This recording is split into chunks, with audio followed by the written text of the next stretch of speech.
The morning air in the Rocky Mountains was crisp and quiet when Lydia Harrington stood in the main hall of her retreat, arranging fresh wildflowers in a glass vase. Purple and white petals caught the sunlight coming through the tall windows, filling the room with a gentle warmth. This place was her peace. It was her refuge after a lifetime of being overlooked and taken for granted. At 61, Lydia had finally learned how to be still. Then she heard it. The low growl of an engine climbing the narrow mountain road. It cut through the silence like a warning. No one was scheduled to arrive that day. The women who lived at the retreat were all in town for their weekly counseling sessions. Lydia was alone, enjoying the rare calm that came between healing stories and shared meals. The engine grew louder. Through the window she saw a sleek black SUV pulling up near the front steps. Something in her chest tightened. She knew that car. She had not seen it in years, but her body remembered it. The doors slammed. Footsteps crossed the gravel. One slow and heavy, and sharp and impatient. Lydia did not need to look to know who it was. Logan Harrington, her son. And Vanessa, his wife. The doorbell rang. A soft chime that usually welcomed frightened women looking for safety now announced the two people who had caused her the deepest wounds. Lydia took a breath and opened the door. Logan stood there tall and polished with the same cold eyes he had inherited from his father. Vanessa stood beside him, flawless and tense, her designer bag hanging from her arm like a badge of status. "We heard you moved to a luxury place in the mountains," Vanessa said with a thin smile. "We came to live with you and make peace." Before Lydia could respond, Vanessa pushed past her and stepped inside. Logan rolled 2 large suitcases over the threshold without asking. "Do not just stand there, Mother," he said. "Help us with the bags." Lydia did not argue. She stepped aside. She wanted them to walk all the way in. She wanted them to see everything. They moved deeper into the building, their footsteps echoing across the wooden floor. The air smelled of flowers and fresh bread, not money or marble. When they reached the main hall, they stopped. Both of them froze. Their eyes locked onto the large wall at the far end of the room, covered with dozens of framed photographs. Not family portraits. Not childhood memories. Something else entirely. Lydia stood behind them, watching their faces change. And that was when she knew everything was about to come out. Logan and Vanessa stared at the wall as if it did not make sense to them. Their reflections appeared faintly in the glass of the picture frames. Not a single image showed Logan as a child. Not a single holiday table or birthday cake or smiling family portrait existed on that wall. Every face belonged to someone else. Lydia walked past them and stood in front of the photographs. "This place is not what you think it is," she said calmly. Vanessa folded her arms. "Then what is it supposed to be, Lydia? A hobby? A phase?" Lydia turned toward them slowly. "My whole life, people thought I existed to be useful," she said. "I raised a son alone after a hard marriage. I worked double shifts at the hospital. I paid bills and fixed problems, and smiled when no one asked how I was doing."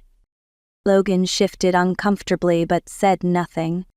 "When you stopped," Colin continued, "when every conversation became about what you needed from me, I finally understood something. I had spent decades being strong for people who did not value me. So I left. I did not come to the mountains for luxury. I came here to breathe." She gestured toward the wide-open windows where pine trees and distant peaks filled the horizon. "This is not a resort. It is a recovery retreat, a place where women who have been hurt and discarded can rebuild their lives." Vanessa laughed sharply. "You turned your life into a charity project." Lydia did not flinch. "I turned my life into something that matters." She looked back at the wall. "Those women you see there are not guests. They live here. They cooked together, they worked together, they healed together. They came here with nothing but fear and they learned how to stand again." Logan frowned. "You never told me about this." "You never asked," Lydia replied quietly. "For years you visited when it was convenient, you called when you needed something, you never once asked what I was building." Vanessa rolled her eyes. We thought you were finally enjoying yourself. I am, Lydia said, just not in the way you imagined. She took a slow breath. Everything you see in this building was paid for with my own savings. No investors, no sponsors, just years of work and sacrifice. Logan stared at her. Then why did Mrs. Chen say you were rich? Lydia almost smiled. Because people confuse peace with money. She turned back to the wall. And you have not even seen the most important part yet. Lydia stepped closer to the wall and gently touched one of the frames. This is Luna, she said. She arrived here 2 years ago with a baby and no place to sleep. Her family turned her away when she refused to go back to the man who hurt her. She moved her hand to the next photo. This is Margaret. Her own children took her retirement savings and left her in a nursing home she could not afford. She came here believing her life was over. Then another. And this is Helen. She spent 20 years as a school principal before her husband convinced her she was worthless. When she left him, she did not even know how to use her own bank account. Logan shook his head. What does any of this have to do with us? Everything, Lydia said. These women did not come here because they were weak. They came here because they were brave enough to start again. Vanessa scoffed. They look like a collection of problems. Lydia turned sharply. They are my daughters. The words settled into the room like a weight. Logan stared at her. What do you mean, daughters? You're not their mother. Lydia looked at him. I may not have given birth to them, but I chose them. And they chose me. She gestured toward the photos. They call me when they are afraid. They come to me when they have good news. They ask my advice when they feel lost. She lowered her voice. When was the last time you did that, Logan? He looked away. Vanessa crossed her arms. This is ridiculous. You are replacing your own family with strangers. Lydia shook her head slowly. I am not replacing anyone, I am building something real. She pointed at a photo of Luna smiling while holding her baby. That child has never gone to bed hungry since she came here. That woman now works at the local clinic and saves money for her own place. She pointed to Margaret in the garden. That woman grows food that feeds this entire community. Then to Helen teaching a group of younger women. That woman teaches others how to survive. They are not broken. They are rebuilding. Vanessa shook her head. You sound like you are running some kind of emotional cult. No, Lydia replied evenly. I am running a family that actually shows up for each other. She stepped closer to Logan. You are my son, but you walked away from me long before I walked away from you. And that is why this wall does not include you. Vanessa let out a short, bitter laugh. Though this is what you spent your money on, she said, a group of broken women who need you to feel important. Lydia did not raise her voice. They do not need me to feel important, she said. They need me because they are healing, and I need them because they remind me what love actually looks like. Logan stepped forward. You could have spent that money on something better, on something that helped your real family. Lydia met his eyes. These women are my real family. Vanessa waved toward the wall. They are damaged, abandoned, unstable. What kind of future do you think this creates? Lydia took a breath. Let me tell you something. Luna was 19 when she came here, pregnant, homeless, terrified. She now works full-time and studies at night. Margaret came here ready to give up on life. She now manages our finances and helps other women learn how to protect themselves. Ellen could not even write a check when she arrived. Now she runs our training programs.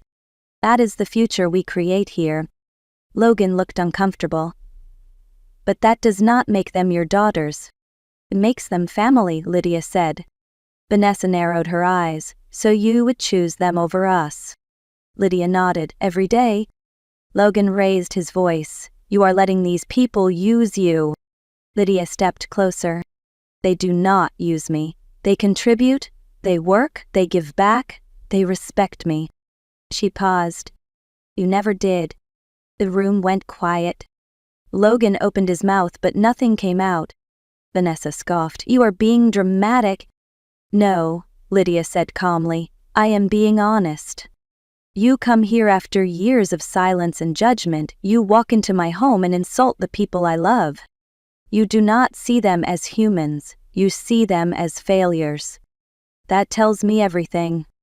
Logan looked away. "You never wanted this kind of life," Lydia continued. "You wanted status, comfort, control. But this place is built on something you do not understand. Dignity. Every woman here earns her place. They show up, they work, they heal. And they treat me like someone who matters." She turned toward the wall again. "That is why their faces are here. And yours is not?" Vanessa clenched her jaw. "You think you are better than us now?" "No," Lydia replied. "I think I am finally free." Lydia turned back toward Logan and studied his face. "Tell me the truth," she said. "Why are you really here?" Logan hesitated. Vanessa answered for him. "Business has been slow," she said quickly. "The market turned. Things got complicated." Lydia folded her arms. "Complicated means debt." Logan sighed. "Some." "How much?" Lydia asked. He swallowed. 53,000. Vanessa looked away. "Credit cards, business loans, we thought things would improve." Lydia nodded slowly. "And when you heard I bought property in the mountains, you assumed I was wealthy." Logan said nothing. "You thought you could move in," Lydia continued. "Live here while I took care of everything. Pretend it was about family." Vanessa snapped. "We just thought it made sense." "No," Lydia said, "you thought it was convenient." Logan looked at the floor. "We did not think it through." "You never do," Lydia replied. "You never ask, you assume."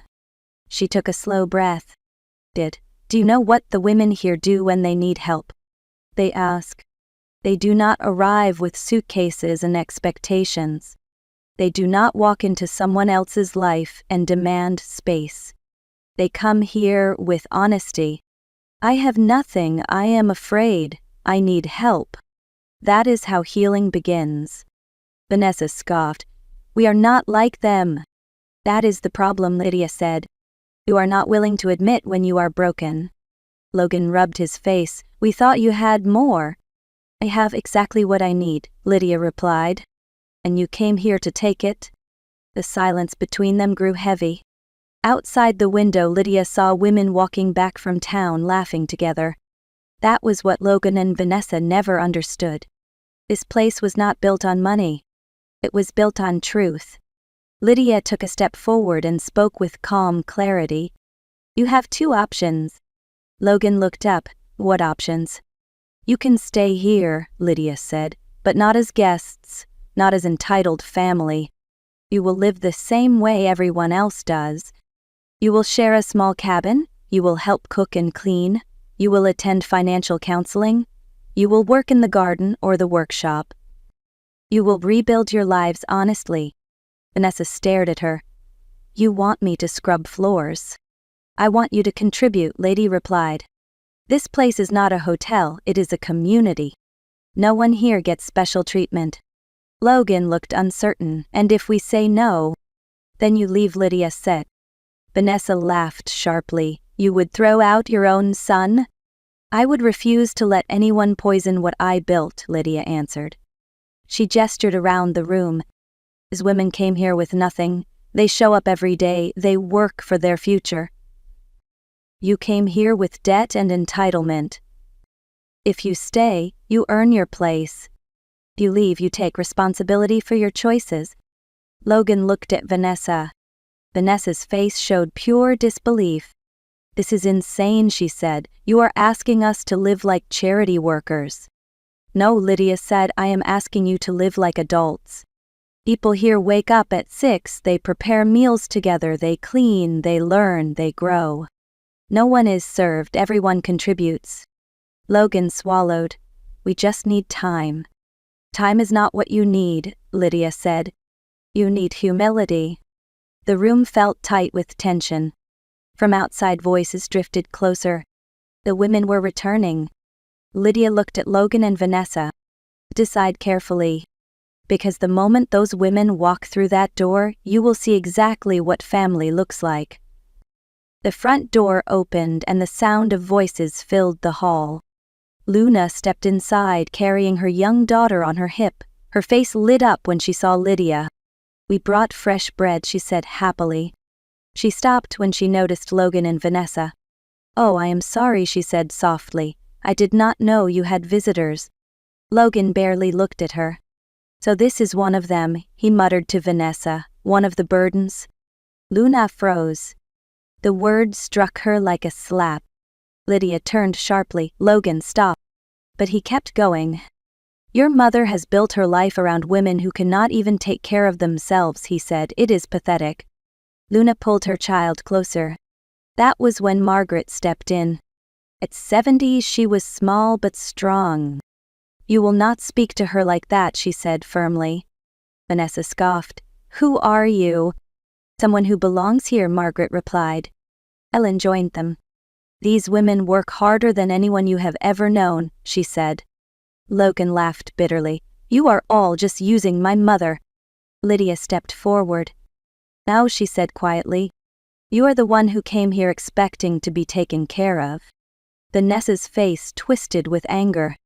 "This place is crazy," she said. "You are surrounded by damaged people." Lydia looked around. "I am surrounded by survivors." She turned to Logan. "You just humiliated a young mother who has rebuilt her life from nothing. That tells me who you really are." Logan opened his mouth to argue, but Lydia raised her hand. "Enough." Her voice was steady. "You have shown me everything I needed to see." The women stood beside her, not speaking, not moving. Just present. That was the moment Logan and Vanessa realized they were no longer in control. Lydia looked at Logan and Vanessa one last time. "Get your bags," she said. Logan blinked. "What?" "You heard me," Lydia replied. "Leave now." Vanessa laughed nervously. "You cannot be serious." "I am," Lydia said. "You insulted the people I love. You walked into my home and treated it like something you could take. That ends here." Logan clenched his fists. "You are choosing them over me." "I am choosing respect," Lydia answered. "I am choosing peace. I am choosing the family that chose me back." Vanessa grabbed her purse. "You will regret this." Lydia shook her head. "No, I finally stopped regretting." Logan stared at the women standing around Lydia. "You think they will stay," he said. "They will leave you too." Lydia smiled gently. "They already stayed."